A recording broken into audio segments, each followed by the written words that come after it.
Hi folks, it's Andy. I hope you're having a fantastic day. A quick video for you today. I'm not sure how quick it will be, actually, but I did this last time. I almost said last year, but it wasn't a year ago. It was a bit more than that.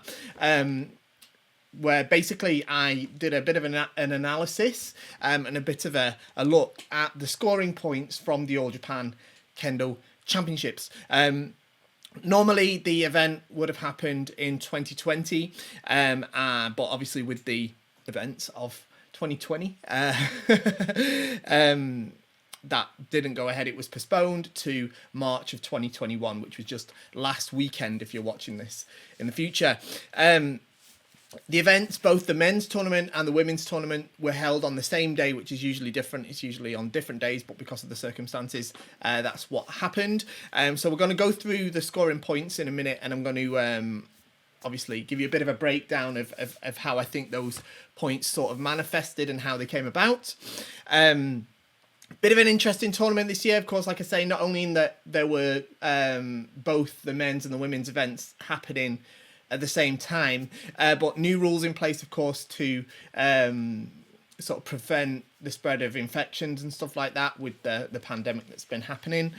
So no real tsubazeriai, at least not extended tsubazeriai, and no real hikiwaza from tsubazeriai unless it was kind of a momentary sort of thing.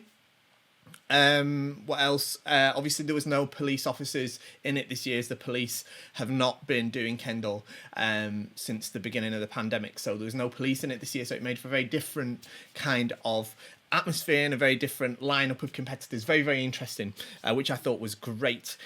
So we're going to jump into that. We're going to start from the semi-finals because there's both the men's and the women's to do. All right, so last time I think I started from the third round. But I was only doing the men's that time. I'm going to do the men's and the women's. The women's and the men's, actually, because I'm going to do the women's first. And we'll go through each of the points. The videos are from the All Japan Kendo Federation channel, which I think are clips from their live stream of the event. And if you like the videos that I do, if you like what I put out, if you want me to keep doing it, then support it by shopping at KendoStar.com. That's my website, of course, that provides amazing, fantastic, wonderful kendo equipment. So let's get into this. I'm going to be looking down a little bit because that's where my screen is. But yeah, right. So we'll start off straight away. I'm not sure how long this video is going to go on for, because obviously it's quite short clips, but the breakdown takes a bit of time, and I'm not sure how well the sound's going to come through. But let's get through this. So we've got Takenaka Miho from Tochigi and Moroka Atsuko from Tokyo, who was the eventual winner. Spoilers.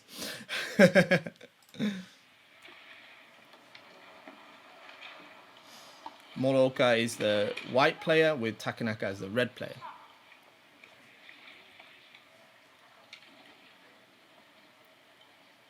Both very accomplished players. Strong semi there from Takenaka. Nice. Kote kaishimen. Kote kaishimen. Okay, so how did this point come about? Actually, it's quite well set up. So like I said, very strong semi there from semi is when you put pressure on your opponent to force some kind of reaction from them. Very strong pressure and semi there from Takenaka going forward here. Got her opponent on the back foot. And as you can see, as she steps forward, she often raises the kensen like this. She often raises the shinai like this, raises the shinai like this. And her opponent, therefore, is starting to think, oh, I think, she might come for men here. She's sort of giving her the impression she's going to come for men. So I think that Moroka was probably going to try and do debana kote, which is where you hit kote at the moment they strike men. But actually, this is kind of a setup where Takenaka is kind of encouraging her to come for her kote. You see how she's raising her arms this way. I'm coming for your men, I'm coming for your men. And you see how she actually had a go at kote there, but kind of missed it. And I think she's sort of thought here, right, nice one. She's coming for that kote. She doesn't seem to be giving any sort of sign she's going to come for men. So she withdraws a little bit, gets a distance, and then puts that pressure back on. There, I'm coming for men. And then she goes straight for that debana kote. But of course, it wasn't It wasn't men. It was kote kaishimen. Okay, and fantastically set up point. Okay, so it wasn't. She made her bring that kote. Yeah, she withdrew a little bit. Men, I'm coming for men like this, and Moroka kote like this, and pam, did that kote kaishimen. If that makes sense. Okay, so fantastically set up, perfectly set up ojiwaza there. Very, very nice. Very, very nice.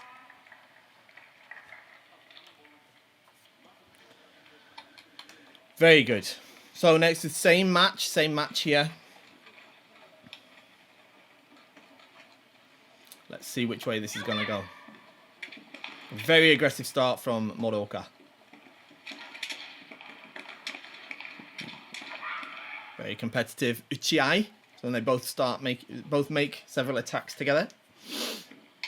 Oh wow! Look at that, Tobikomi men. Very, very difficult and unusual waza, but she made this strong pressure in here, and it's hard to see on this video, but she's caught Takenaka just as she's kind of doing the sugiashi, as she's bringing her feet up, so her feet aren't in a position to respond. Yeah, she's got her right between those kind of moments of preparedness. She's got her right between there here, and she's already on the way, and now Takenaka has realized, and she's had to reset her feet so that she can try and respond, and she starts to go back, but it's far too late. She tries to remove herself from the danger zone, but it's far too late, and of course that beautiful men strike connects. Fantastic. I mean, Takenaka's footwork is impeccable. It really is fantastic, but none of us are invincible, yeah?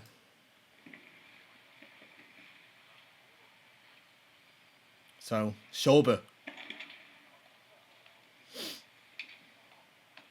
It's a great match, this. Very, very evenly matched, I'd say. Takenaka is a member of the Japanese national team at the last World Championships, so very strong player as well. Moroka being the winner of the Tokyo qualifiers. Wow, look at that. One more time. Let's watch that again. That was so nice. Yeah. So, debanamen. So, here, what you have is, you can see, from this point where Moroka sort of started to draw back, here, I'm not sure if you can see my cursor, but her left foot has engaged now. It's locked here, whereas Takenaka hasn't yet. She's not set up her footwork yet. So she is in the position to go now. Moroka here has the advantage, yeah? And she doesn't move it now. You see that? And she starts to move forward as Takenaka has to bring hers up, yeah? So she takes the initiative here, all right? Moroka takes the initiative here. And that's why her strike is kind of taking precedence over that of Takenaka. Perfect example of Debana men. Very, very nice. Draws back slightly, but there, locked in, bam, men. Beautiful, beautiful men strike. So here we have Yamasaki Rina from Miyazaki versus Komatsu Kana from Aomori.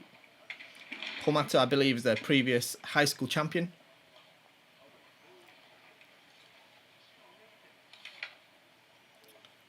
Komatsu in white. Ooh. What a great Tobikomi men. Okay, so there, what you've seen here is Yamasaki has really overwhelmed Komatsu with her forward semi.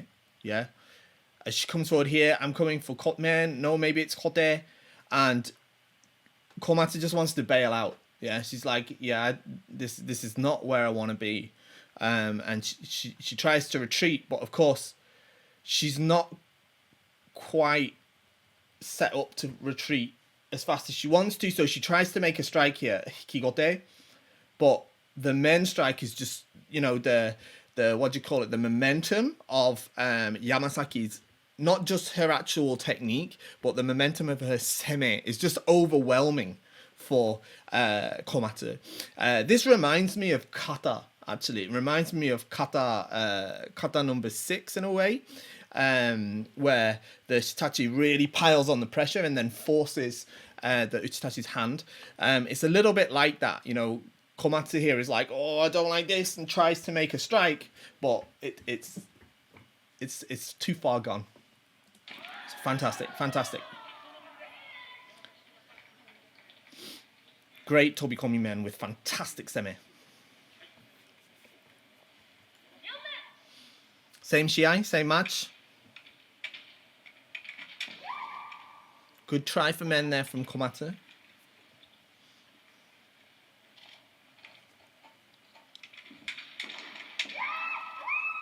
Almost, but not quite, right? Not quite. Oh. Devanamen. So this is split. This is a split decision here on the referees. Understandable, that could have gone either way. Let's see what informed their decision there. So already Komatsu has started to pile on the semi. She's started to come in, and she's coming in to take this Ippon. And Yamasaki starts by sort of buckling to that and then stands up to it. Okay. Now, although Yamasaki's shinai actually makes contact first here, the men is better from Komatsu, in my opinion. So I'm probably inclined to agree with these two shimpan. Yamasaki was more, she broke under that semi and then reacted, but she was faster, yeah. Her pattern this way, yeah. Whereas Komatsu was good men this way, and generally that second case tends to have precedence. It tends to be a more impressive and more. It fits the criteria of Yuko Datotsu better than the other one. But you know, I understand why they might take the other one as well. So it's not that I disagree with this shimpan either. Could go easily go either way, that one. So back to Shobu. Lots of Shobu. It's great. Shobu is when it's 1 point each. Dangerous. Both players raising the Kensen there, breaking the Kamae. There's a lot of pressure here. Of course, we're in the semi-finals, so we want to get through to the finals. Oh wow, wonderful men again. So again, this is very similar to that first men from Yamasaki, right? Where she piled on that pressure. She's got a really strong forward semi, Yamasaki. You see how Komatsu tries to put pressure on forward, and the response she gets from Yamasaki is more semi back. It's like semi kaishi, it's called. So like she tries to put semi on, but she gets even more back in return. So that's really bold from Yamasaki, but really worked. She raises the shinai here as well, which makes Komatsu kind of get not panicked but confused as to where she's coming, and then she makes that fantastic men strike. Really, really good. Very great example of strong semi from Yamasaki in those 2 points. So back to here we are at the final now. We've got Moroka from Tokyo and Yamasaki from Miyazaki. Moroka in red, Yamasaki in white.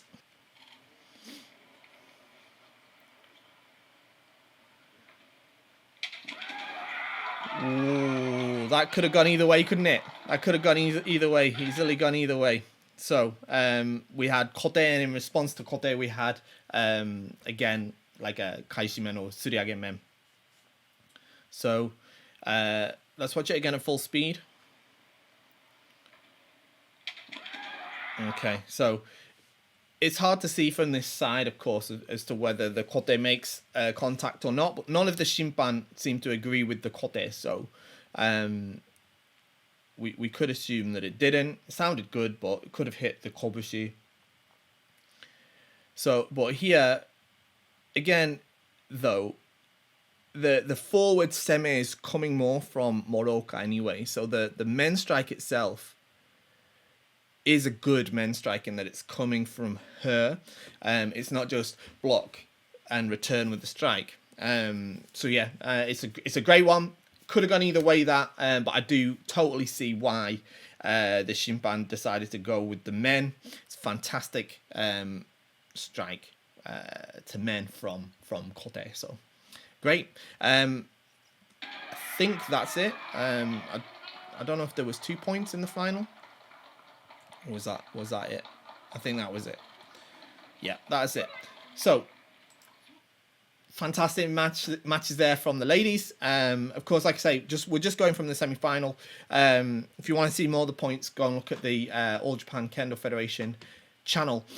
So let's let's switch now to the men's. We'll start again from the semi-final. So in red, we've got Kenshiro Matsuzaki. He came second in the 2019 edition of the tournament, which was the previous one. Spoilers, the eventual winner. A fourth-year student at Tsukuba University against Hoshiko Keita, who is also a student at Tsukuba University, I believe. Again, a member of the Japanese national team at the last World Kendo Championships. Matsuzaki in red, Hoshiko in white.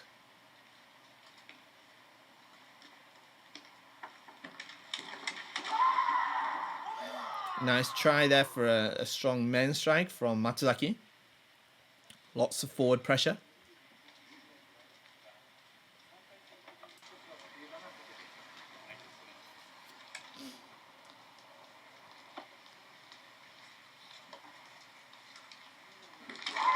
Oof, very nice men there. Very nice men. Let's watch that one again.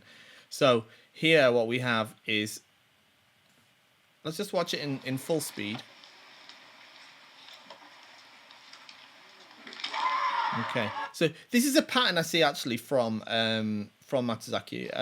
I'll pick up more on it in his later points, but what we've got here, of course, is you see from this point, he's got quite a wide stance, but his left leg is locked in and ready to go here. Hoshiko decides to essentially try to get his hands up and then drop down to the kote, very common technique, especially in the sort of university circuit. But instead of blocking and giving away that kote, Matsuzaki just pounds his men. Fantastic men strike. The kote from Hoshiko doesn't quite connect. It's a bit of a similar situation though. If it had connected, it might have been different, maybe not. This point often goes one way or the other. It depends on the build up to it. A very similar point happened in the World Championships with Hoshiko actually being on the other side of it. He was hitting men, I think, and I think he received the kote strike, and I think the men was awarded. And it's the same sort of situation, if I remember right. It's very good. Nice men's strike. Nice men's strike.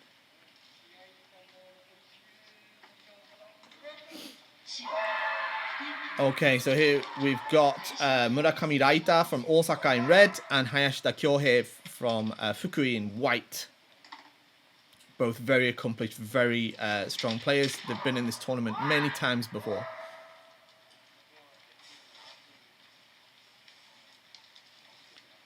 Both have fantastic, beautiful kendo. Solid kamae from both.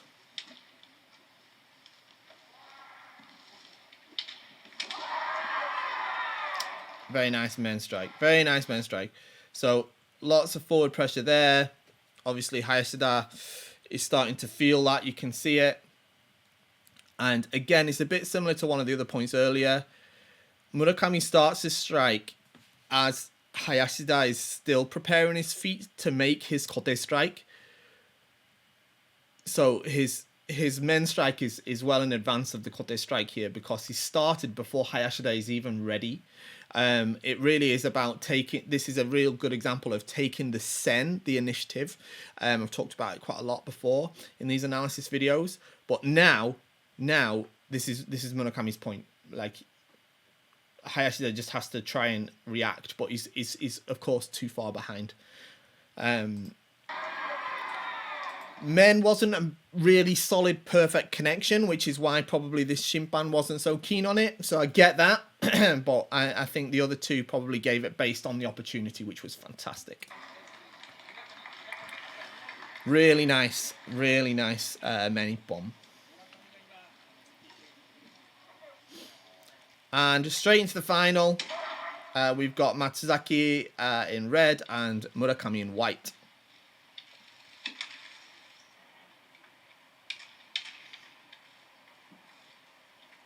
Fantastic CI. Both pretty decent sized guys, but it looks a bit quite tall, I think. Very strong, solid kendo as well. Wow. So this is a fantastic development and a very clean setup. That's a little bit unorthodox, but it's something that I've seen Nabeyama Sensei teach. Nabeyama Sensei being the teacher at Tsukuba University, where Matsuzaki is a student. It's a useful way. It's a kind of what's called hikidashi, where you pull the opponent, the waza out of the opponent. I've gone a little bit too far ahead there, but what we can see is Matsuzaki starts to retreat here. He starts to retreat. You see how he's stepping back? And what he's doing is he's luring Murakami into a sort of false sense of security. He's giving him the confidence to attack men.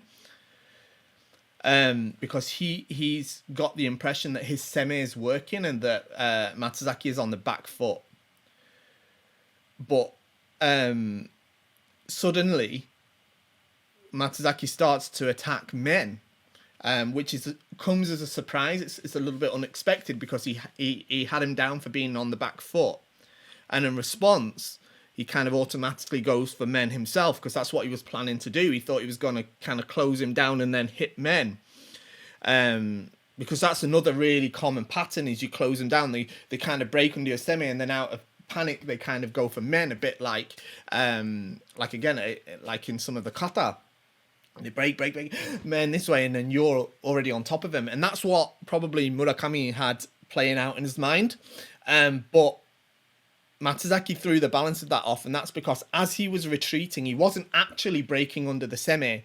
And if you watch his footwork closely, you'll see that as he retreats, although he's moving backwards, he's not just stepping backwards. His feet are in an attacking position, and he's still got tame. He's still got the ability to strike instantly, and that's what he does. He takes a step back and then another step back, and then instantly, out of the rhythm that Murakami is expecting, goes forward with a confident, bold, strong men strike, and it flips the whole thing on its head. And Murakami is the one that ends up panicking and making that sort of men strike to try and meet it, because that's what he was planning to do. But he's far too late to the game at that stage. It's a really fantastic technique. It's very advanced. It's very difficult to pull off, especially at this level of tournament. So amazing Ippon. You'll find as well, if you watch the Ippon compilations of the previous rounds, Matsuzaki uses style of kendo quite a lot. There's some people who don't like it so much because it does involve you retreating, and from the sort of outside, if you don't understand the kind of complexity of what I've just explained, it looks like you're just kind of stepping back because you're afraid.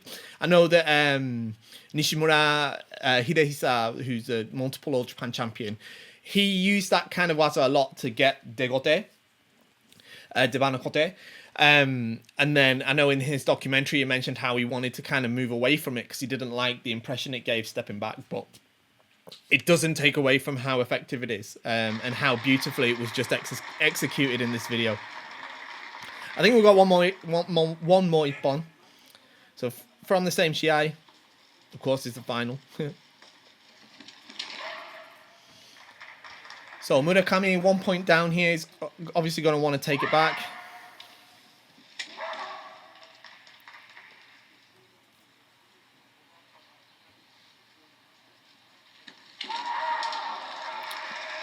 Brilliant, Kode. So it's actually, although this is Kode as opposed to men, the setup is very similar to that men strike. You see how he takes that small step back beforehand? Again, giving Murakami the impression that there's a chance for him to strike. Can you see that? Like, if you watch him here, he's going to make a small step back. My internet just skipped a bit. Yeah, there it is. Yeah, he takes a small step back, but this is locked in now. And Murakami is like, okay, here's my chance.